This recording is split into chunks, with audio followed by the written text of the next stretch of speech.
So in the end, what happens to all the stuff we buy anyway? At this rate of consumption, it can't fit into our houses, even though the average house size has doubled in this country since the 1970s. It all goes out in the garbage. And that brings us to disposal. This is the part of the materials economy we all know the most because we have to haul the junk out to the curb ourselves. Each of us in the United States makes 4.5 pounds of garbage a day. That's twice what we each made 30 years ago. All of this garbage either gets dumped in a landfill, which is just a big hole in the ground, or if you're really unlucky, first it's burned in an incinerator and then dumped in the landfill. Either way, they both pollute the air, land, water, and don't forget, change the climate. Incineration is really bad.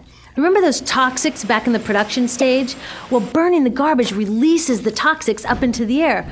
Even worse, it makes new super toxics, like dioxin. Dioxin is the most toxic man-made substance known to science, and incinerators are the #1 source of dioxin.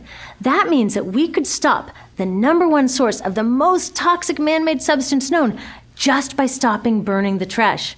We could stop it today. Now, some companies don't want to deal with building landfills and incinerators here, so they just export the disposal too. What about recycling? Does recycling help? Yes, recycling helps. Recycling reduces the garbage at this end, and it reduces the pressure to mine and harvest new stuff at this end. Yes, yes, yes, we should all recycle, but recycling is not enough. Recycling will never be enough for a couple reasons. First, the waste coming out of our houses is just the tip of the iceberg. For every 1 garbage can of waste you put out on the curb, 70 garbage cans of waste were made upstream just to make the junk in that 1 garbage can you put out on the curb. So even if we could recycle 100% of the waste coming out of our households, it doesn't get to the core of the problems. Also, much of the garbage can't be recycled, either because it contains too many toxics or it's designed not to be recyclable in the first place. Like those juice packs, where they have layers of metal and paper and plastic all smushed together, you can never separate those for true recycling. So you see, it is a system in crisis. All along the way, we are bumping up against limits. From changing climate to declining happiness, it's just not working. But the good thing about such an all-pervasive problem is that there are so many points of intervention.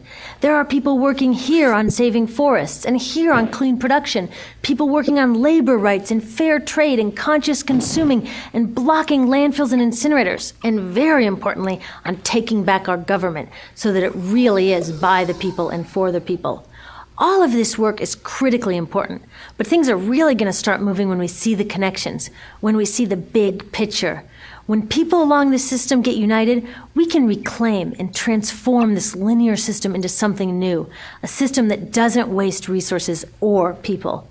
Because what we really need to chuck is that old school throwaway mindset. There's a new school of thinking on this stuff, and it's based on sustainability and equity, green chemistry, zero waste, closed-loop production, renewable energy, local living economies. It's already happening. Now, some say it's unrealistic, idealistic that it can't happen, but I say the ones who are unrealistic are those that want to continue with the old path. That's dreaming.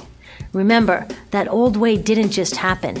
It's not like gravity that we've just got to live with. People created it, and we're people too. So let's create something new.